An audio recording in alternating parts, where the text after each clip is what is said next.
Science education, fitness too. Molecular Mom's got it all for you. Hi, everyone. Thanks for joining me today. I have another interview for you with Katherine Bourcy. She is the founder and CEO of Empresaria Consulting.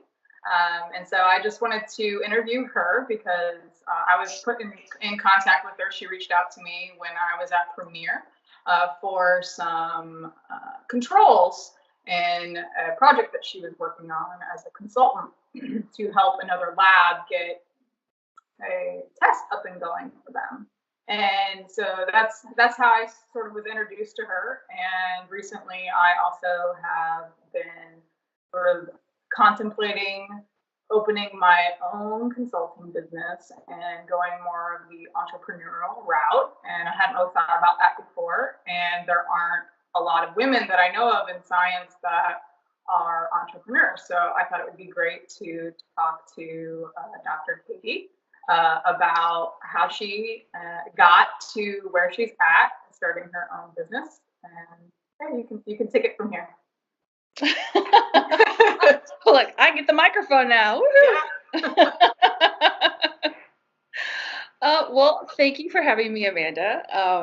I hope that somehow this conversation might encourage other women who are thinking of taking the big leap to take control of their own destiny, to write their own fate, and strike it on their own and do their own thing, be their own boss. So, yeah. Not sure where to start. If you wanted me to sort of just dive in and like jump into the whole so like just quickly, where'd you go to school, and like so what you did to get to this point to feel confident enough to be like, okay, I'm ready to strike out on my own. Oh boy. Well, I studied at both the University of Louisville and the University of Pittsburgh. My degree actually had all the credits transferred back from the University of Pittsburgh to U of L, because otherwise I would have been in school for like 10 more years. You know how that goes? Yeah. So I've always been a science nerd, always loved, learning about the universe and atoms and how things worked and stuff like that. So that part sort of came naturally. My path to entrepreneurship, so, boy, this is sort of like the big can of worms, right? Yeah. So at one point in time, I was working at a reference lab, and I love to build things. So the thing that really excited me about this position is that I got to build this thing from scratch. So SOPs, training people, validation, like you name it, I had to do it, and I had a lot of fun doing it. The thing that sort of, it was like like one of those little earworms, the like thought that like, at first you think it's sort of innocuous, but then you're like, wait a minute, there's something bigger out there. Like I can do a lot more than just the 9 to 5 every day.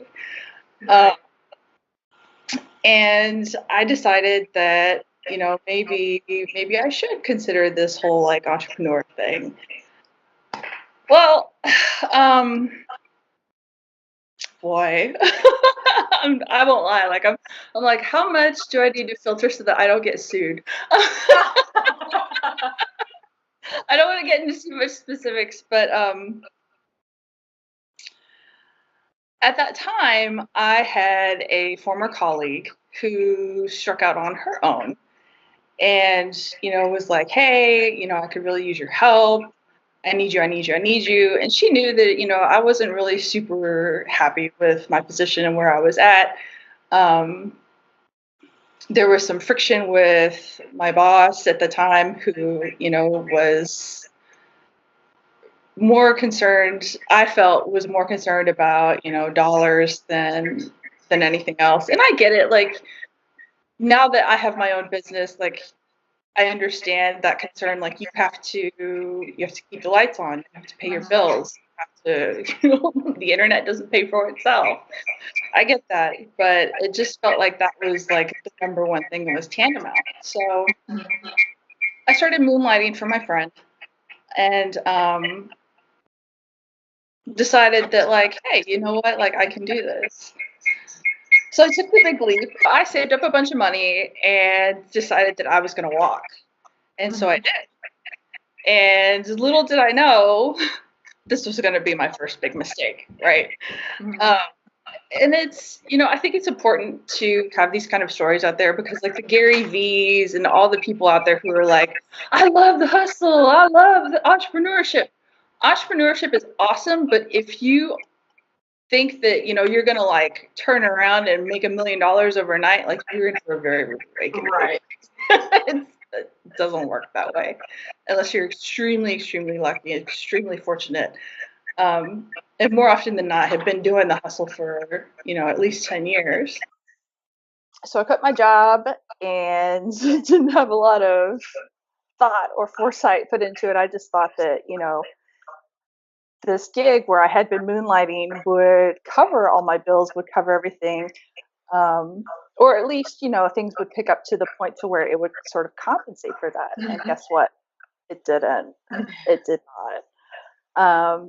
And as it turns out, there was, the business wasn't doing nearly as well as what had been portrayed to me. So there was there was a lot of friction there. There was a lot of stress on my part because, I've got a mortgage to pay just like everybody else. I had to buy groceries just like everybody else. And so I decided that, nobody was going to be more concerned about my future and my career and my life than myself. And so that's when I decided, okay, I need to stop putting my eggs in this person's basket when, they're sort of like, it seems at that point borderline indifferent. And so, I started. So this was, you were a partner with someone in a business. I was contracting with her. Yeah. And so I just decided, like, look, I can't, like, this kind of, like, financial instability, like, I get it. It's part of the package with being an entrepreneur, but, like, I was living in Chicago at the time, and I was like, no, this isn't going to work for me. So I got in touch with an attorney. They helped get me set up with and all this other stuff that they needed to do. In hindsight, was totally not necessary, but I did it. And Legal Zoom. Exactly. Yeah. Or just Google, You like want an LLC, do a legal Zoom if you want it quick, or you can just do it yourself and submit the paperwork. right. Like, I was like, oh wow, like, but people have business models built around this thing, so it's crazy. So my first year in business was really, really tough. Like, I think I made maybe $3,000 through my business. And after I decided, all of your expenses and everything. yeah. And so, like, that was it. Like, I was like, okay, like, this was the kick in the pants. And then the next year we did a lot better. And so, we continued to build and just hustle. I mean, Right. I learned to, really reach out and forge relationships with people. Ash Amberjay of the Middle Finger Project, I'm probably going to butcher the quote, but she says, being an entrepreneur will force you to confront every demon that you thought you buried in the graveyard of your own heart. And it's true. It's so true, because, like, all your beliefs about what you really believe, not what you say you believe to your friends, but you really believe about yourself, about money, about what you deserve, about your own capabilities, like, all these things are going to come, like, straight up to the top. Yeah. And I think that's really tough for women, because I think women are harder on themselves. I mean, it's proven women are much harder on themselves than men are. Men are like, oh, I can do anything. Right. But women are like, okay, well, they say they can do this amount, but they really are up here. Yes, right? yeah. Like, we're socialized, we're conditioned from a very young age to play it small, to be agreeable, to not rock the boat, to defer to a man. And, like, don't get me wrong, I'm not trying to bash men or anything like this. But well, it's a society thing. Yeah, like, we're socialized and we're conditioned to look to somebody else for authority, to look to somebody else for permission. And I'm here to tell every woman who is listening to me, if you're waiting for permission, here it is. Go do the damn thing. You don't need anybody's permission. You're probably going to need some help and some support because being an entrepreneur can be a real lonely road. And to be quite frank, can I swear on this? Of course.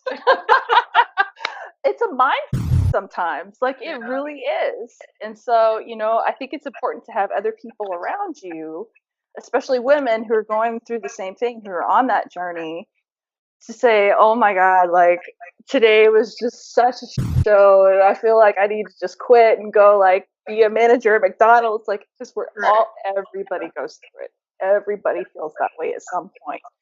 And so I think it's important to talk about these things, to be straight have a up support system. Yeah, because it's not gonna be all puppy dogs and rainbows. Right.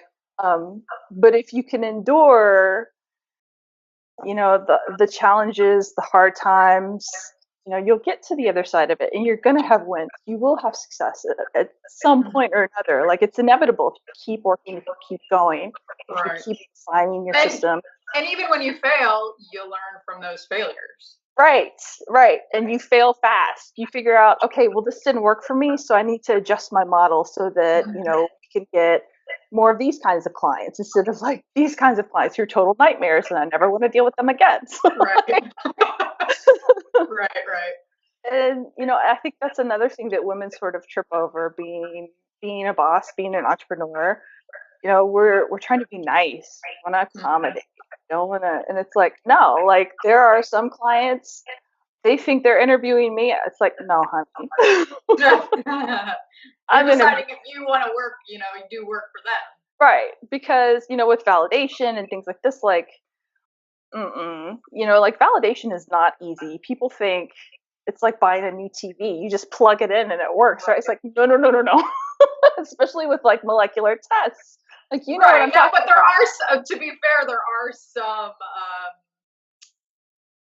businesses out there that portray it as such that, this is simple. It's going to be done in 2 weeks. No problem. Here you go. And then they don't leave out all the blanks and things that need to be filled in. Right. Because they're trying to close that deal and make that sale. Right. And it's like, well, if you've got the contracts and the lawyers to protect you from the lawsuit potentially that comes after that, great. But yeah, no, I mean, my business is how I make money. This is how I pay my mortgage. This is how I pay my dog's vet bills. And so, I've learned from experience that a bad client is worse than no clients at all. And so, I think, when you're just starting out, people are like, quit your job. Your boss is the devil. It's like, no, let's not get ahead of ourselves here. Like your boss is not the devil. If you've got a side hustle, keep refining it. Keep, working on keep optimizing. Don't stop. Like if something works for you, great. Go in that direction. If something doesn't quite feel right, or if something just was a huge flop, cool. Like you learned something. Keep going. Keep learning. And eventually, over time, your side hustle can become your main hustle.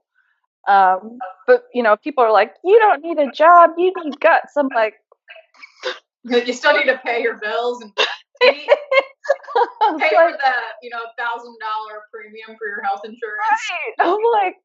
I'm looking at these people like, well, some of us aren't independently wealthy, and right, just come from money. Yeah. I can start 10 LLCs, and it only matters that doesn't even matter if any of them work. Right? Yeah, it matters. Like, if it works for you, that's awesome. But I think that most Americans who are going to have a hard time scraping together $1,000, and if they come across an emergency or something, this is not true for them. Right. So, anywho, that's Okay. Well, thank you so much for joining us and giving us your story and what your take is on being an entrepreneurial woman. Absolutely. And so we'll have to interview you again sometime to touch on other topics. So absolutely, there's so much to talk about, and I think that it's great to get the information out there to other women, to encourage other women to be entrepreneurs, especially in the STEM fields, because there just aren't a lot of women out there in science that start their own business. So Yep. Women belong in science. Women belong in business. Okay. All right. Thanks for joining us, everyone. Thanks for having me, Amanda. Science education, fitness too. Molecular moms got it all for you.